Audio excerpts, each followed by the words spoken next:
예, 인간이 미래에 대한 기대감이 없다고 하면 참 살기 어렵겠죠. 올해보단 내년이 좋아질 것이고 내년보다는 또 10년 후가 더 살기 좋아질 거라는 기대감들이 있습니다. 예, 그런 점에서 2020년 또 마켓 리더에게 듣는다. 다행히 이제 연말의 분위기도 좀 풀리면서 기대감이 있는데요. 오늘은 SK증권 최석원 리서치 센터장님 모시고 우리 경제, 증시 상황들 내년 그림 좀 그려보는 시간 갖겠습니다. 어서 오십시오, 센터장님. 네, 안녕하십니까. 올 한해 미중 무역 협상의 그 얘기가 발목을 잡긴 했습니다만 미국 네. 증시 같은 경우는 잘 갔고요. 대만도 잘 갔다 그러고 네. 우리 증시가 굉장히 부진했었는데요. 네. 내년을 보려면 그 이유가 뭐였었는지를 보고 그 예. 문제가 풀릴 수 있는지를 먼저 보는 게 좋을 것 같습니다. 네, 맞습니다. 올해 증시는 글로벌 관점에서 글로벌이라고 하면 사실 여러 나라가 있지만 예. 주로 사실 신흥국과 선진국 예. 이렇게 나누죠. 그런데 선진국 대부분 우리가 주요국이라고 얘기했던 데들은 증시가 굉장히 좋았고 그렇죠. 네. 신흥국도 나쁜 데들도 있었지만 좋은 데들도 많았었어요. 네. 그런데 우리는 독특하게 안 좋았었습니다. 그러게 그게 올해뿐만 아니라 작년에도 그랬었어요. 그래서 네. 저희가 한 20여 개 주요 증시를 놓고 이 수익률 순위를 매겨보면 거의 우리 꼴찌입니다. 꼴찌를 안 하는 분기도 있지만 분기별로 보더라도 그렇고 연간 단위로 보더라도 그런데 항상 그게 고민이었고 그래서 미중 무역 협상 때문이냐 이런 얘기들도 했는데 네. 사실 그것도 이유지만 아주 큰 흐름으로 보면 우리의 구조가 그렇게 생긴 거라고 저는 보고 있어요. 그러니까 우리 구조가 지난번 금융위기까지 얘기가 가야 되는데 금융위기 이전까지 보면 세계화가 막 진전되면서 중국이 엄청나게 크고 유가도 오르고 굉장히 어찌 보면은 글로벌 경제가 활발하게 움직이던 예. 그런 시기였는데 그 시기에 우리나라는 딱 어떻게 포지셔닝을 했냐면 중국에 중간재료 수출하는 그래서 수출 의존도가 높고 거기에 수혜를 많이 보는 국가였는데 사실 그 이후에 그게 굉장히 많이 꺼진 겁니다. 예. 그러다 보니까 사람들이 기대를 이제 좀 덜하게 되는 상황이고 그거를 뚫고 선진국에서 증시가 좋았던 이유는 미국이 제일 대표적이고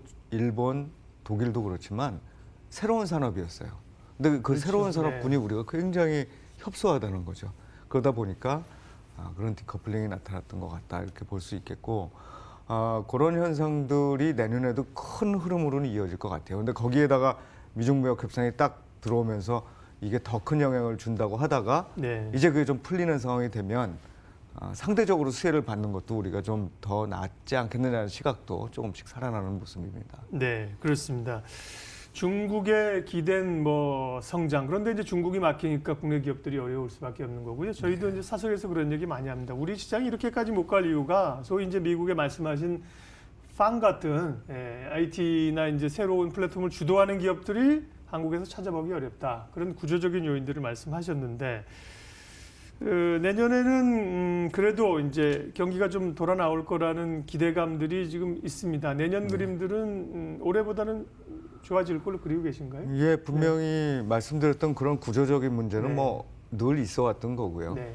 그런데 그 와중에 어떤 사이클이 중간중간 또 있느냐의 문제인데 사실 그 사이클로 그려놓고 보면 작년 올해는 안 좋은 사이클이었었어요. 네. 경제 지표로도 그렇고 실제로 각종 정치적인 어떤 일정들, 미중 간의 무역 협상의 어떤 난항 이런 것들이 다 영향을 안 좋게 미쳤다고 보면 내년은 그런 것들이 조금 수그러드는 한 해가 될 것 같아요. 그리고 또 한 가지 발목을 잡고 있었던 게 미국이 금리 인상을 했던 거였거든요. 예.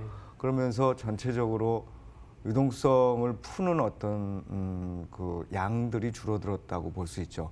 유동성을 흡수했다 이렇게 보기는 좀 어렵지만, 그러니까 이제 그런 부분들도 이미 금리를 몇 번 인하하면서 바뀐 상황이기 때문에 분명히 올해에 비해서 내년은 한결 좋은 그런 그 상황이긴 합니다. 이제 문제가 되는 거는 이거의 지속 가능성과 지금 구조적인 문제 때문에 나타나고 있는 이게 빨리 바뀔 수가 없어서 우리가 어디까지 갈 수 있을 거냐에 대한 한계, 네. 이런 것들에 대한 고민이 내년에는 있겠죠. 그러게 말입니다. 말씀하신 이 산업 구조를 바꾼다는 게 쉽지 않고요. 근데 반도체가 사실은 우리 경제에 너무 차지하는 비중이 많아서 잘 될 네. 때는 좋았지만 안 좋으니까 그 여파를 우리가 최근 몇 년 깨달았습니다. 다행히 이제 반도체는 좀 또 좋아지는 형국이어서요. 우리가 사실 최근에 이제 2017년에 워낙 좋았을 때 2,600을 한번 예. 봤지 않았습니까? 예. 이후에는 뭐 2,000선 밑의 흐름들을 봤는데 대략 한 2,200선에서 올해 연말이 간다면 내년에는 그럼 지수대를 조금 지금보다는 적어도 뭐 2,300, 400 정도까지는 올려갈 수 있을까요? 예, 저희는 기본적으로 2,400 정도는 네. 보고 있고요. 예. 뭐 실적에 따라서는 그것보다 좀 더 갈 수도 있는 거 아니냐 싶긴 한데 네.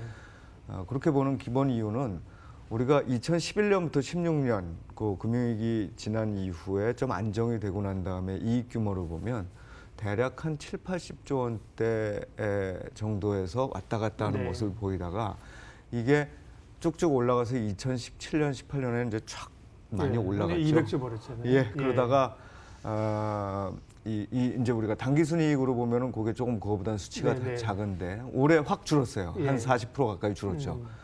그리고 내년에는 다시 한 20, 30%는 늘어날 것 같아요. 예. 물론 거기에서 가장 많이 이익을 차지하는 게 반도체입니다. 그렇죠. 거의 한 늘어나는 한 30조 정도 중에서 반절 정도는 반도체.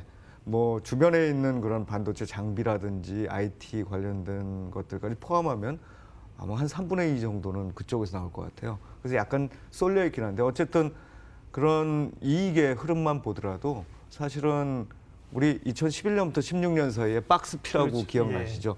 그거보다는 한 단계 올라가는 지수까지는 충분히 생각해 볼 수 있을 것 같아요. 그래서 예. 내년도 장에 대해서 기본적으로 올해 지금 1900에서 2200이다 그러면 내년에는 그래도 바닥도 지금보다 높고 올해보다 높고 위쪽도 올해보다는 높아서 한 2,400 정도는 가지 않겠느냐 이렇게 보고 있습니다. 네.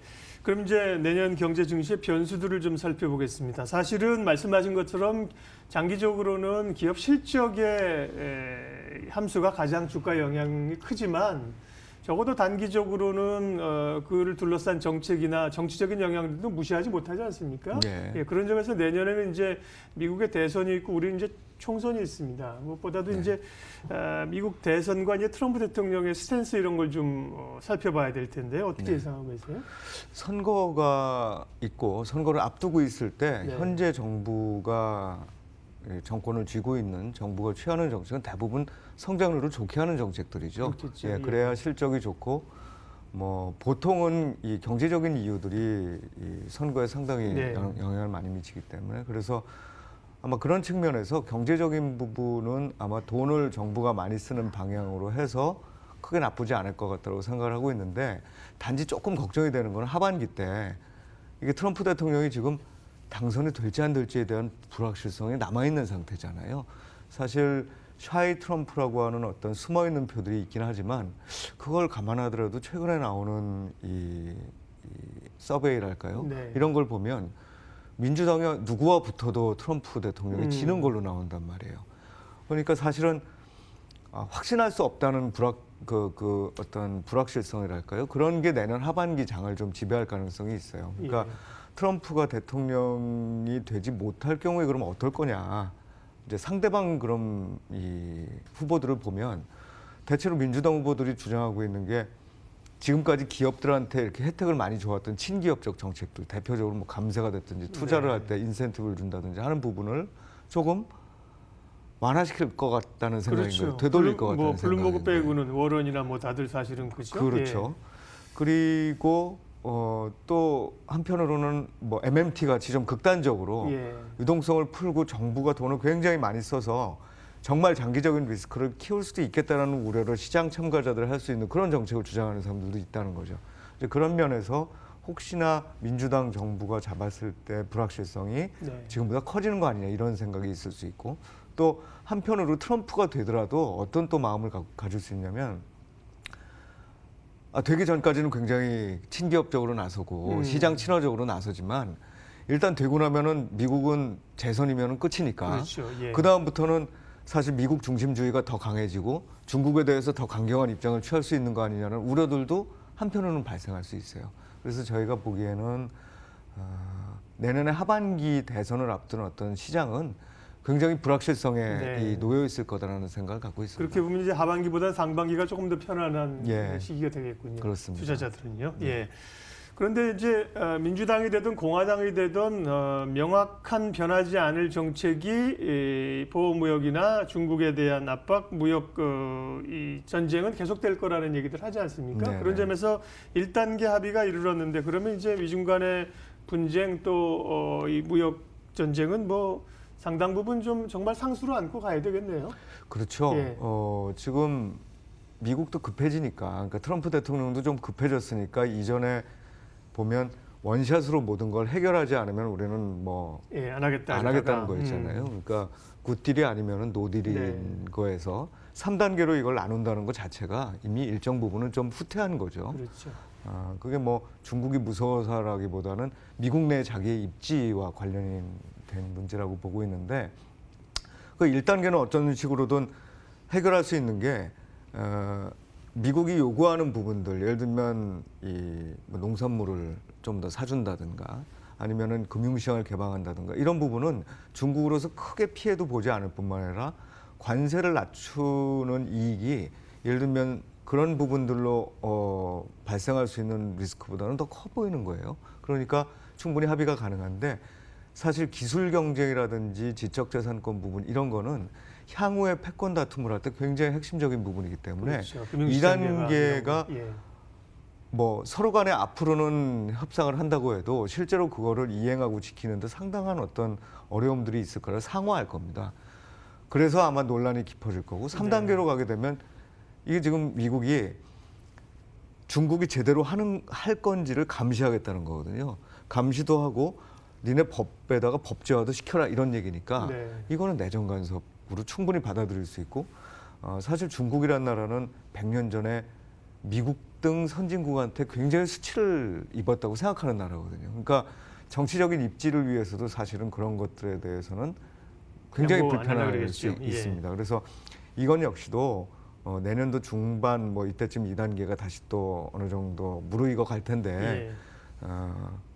지금에 있었던 어떤 이런 호전된 분위기가 조금은 나빠질 수 있다라는 점에서 조금 하반기 때는 좀 더 지켜봐야 된다 이렇게 봅니다. 알겠습니다. 네. 그 얘기는 워낙 사실 또 담론이 되고요. 뭐 다행스러운 얘기는 우리가 뭐 어느 정도 이제 그걸 알고 있고 내성이 생겼다는 거고요. 네. 정리 좀 해야겠습니다. 내년 시장 얘기를 했는데 그러면 좋게 볼 섹터는 어딘지 역시 뭐 반도체 얘기를 안 할 수가 없고요. 네. 좋게 볼 만한 섹터 한 1분 정도 마무리 좀 해주시죠. 네, 예. 뭐 반도체 당연히 네. 그렇습니다. 뭐 5G라든지 새로운 투자 뭐 다 어쨌든 지금 신기술 쪽으로 가고 있어요. 네. 거기에서 반도체는 굉장히 기본적인 거기 때문에 특히나 우리나라에서 반도체 두 회사가 갖는 시총 비중이 33%입니다. 네.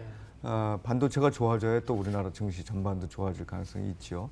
근데 그 이외에는 사실 이 밸류에이션들이 자꾸 낮아지고 있는 산업들이라 전반적으로 모든 산업이 다 좋아질 거라고 보기 어렵습니다. 저희가 좀 보는 건 특별히 수혜를 받을 수 있는 말씀드렸던 5G가 있을 거고요. 그다음에 중국과의 관계가 좀 좋아지면 중국 관련 소비주 이런 것들에 관심을 갖고 있습니다. 예. 조금 더 전략이나 섹터 얘기는 이제 못 들은 바가 있어서 다음에 좀 시간을 내서 모시고 얘기하겠습니다. 마켓 리더에게 듣는다 SK증권 최석원 센터장님 함께했고요. 인사드리면서 마치겠습니다. 고맙습니다.